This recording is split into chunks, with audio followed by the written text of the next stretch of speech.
Internet, Eric here. Welcome to another edition or another entry into Jean-Claude Van January.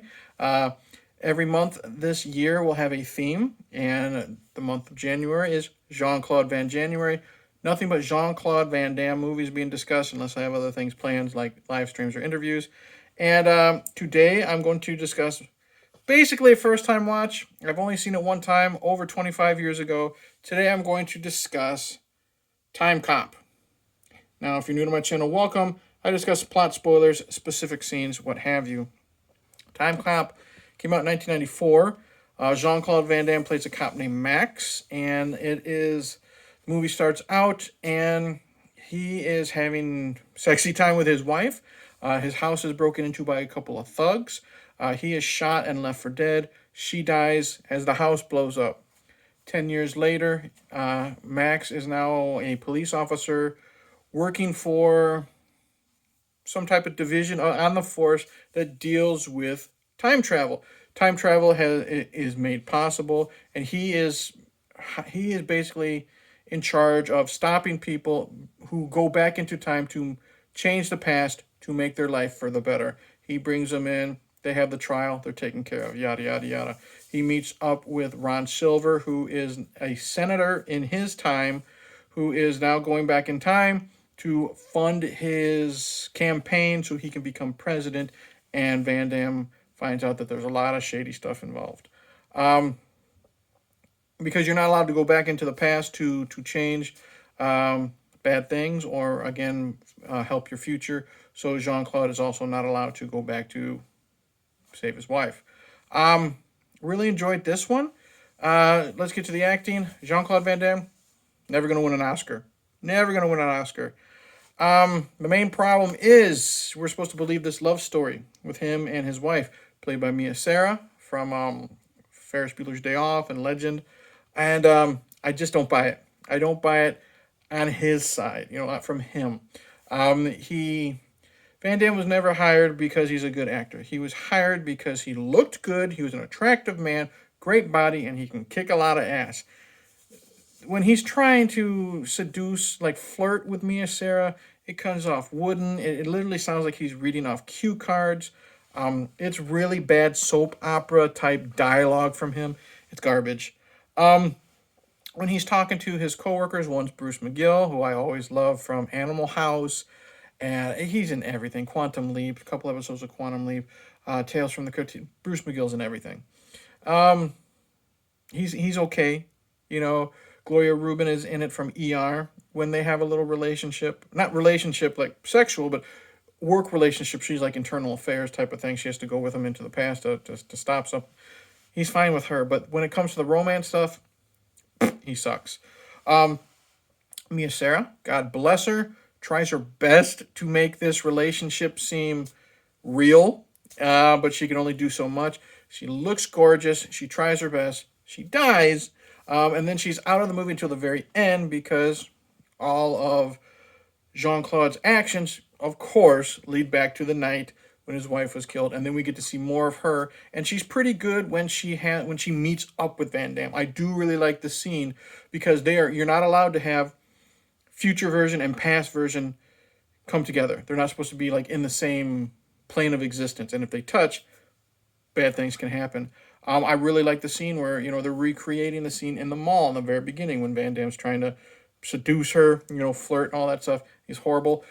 Future Van Damme is a lot better. He has better chemistry with Mia Sara, so I like that. Him trying to convince her, please believe me, yada, yada, yada. So that stuff's good. Like I said, Bruce McGill is good.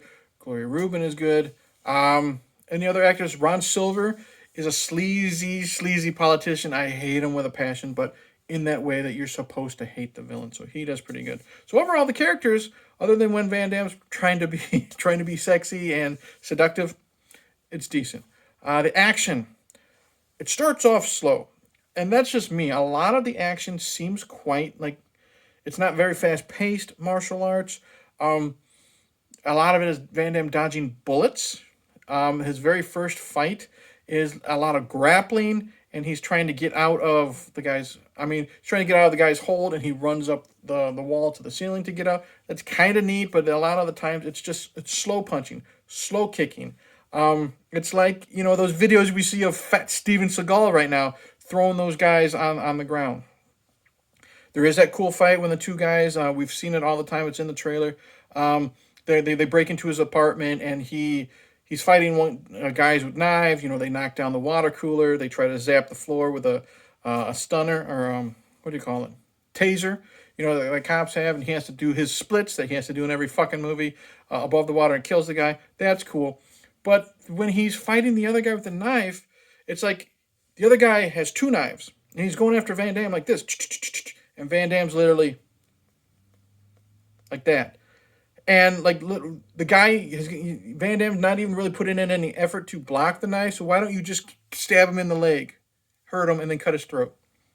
But again, once we get into the future, and Van Damme's putting two and two together, fighting those bad guys. Well, he's in the future, fighting the guys with the knives. But when we get to like maybe past the middle part of the movie, then it really picks up. Again, this finale when he's back at his own home. And now we have two Van Dammes, past and present, taking on Ron Silver and his thugs. That's when the action is good. The fight scenes there are really, really good. I like that. I like the special effects for the most part. The green screen is kind of crappy. But what I really like is the way the world kind of moves when people are going through time. It's like they stretch the screen, like they're going through like this gigantic bubble, and it's like literally the screen just goes like turns like a ripple in a puddle of water. It gets really big. They like push through the screen, and then the screen like it's stretching, and then it bounces back and wiggles a little bit. That always looked cool.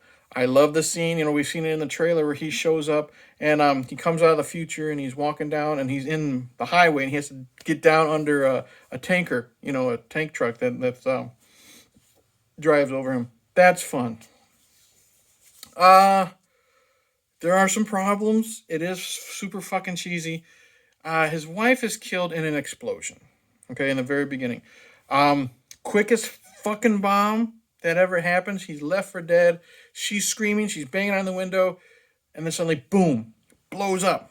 Okay? I don't even know if the thugs got out in time.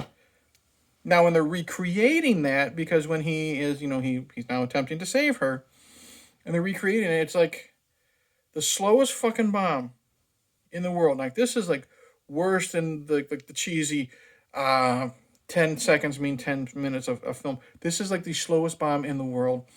It's going from like 10 seconds, and it literally takes like 2 to 3 minutes of him carrying his wife to safety, all this fighting. It's lame. I will say this, it is cool. And like I said, past and present cannot be on the same plane, or bad stuff happens. That's how Ron Silver is defeated. Past Ron Silver and him they touch and they merge into this really, I don't want to say cool, but weird, off-putting special effect where they turn into goop. That's pretty neat.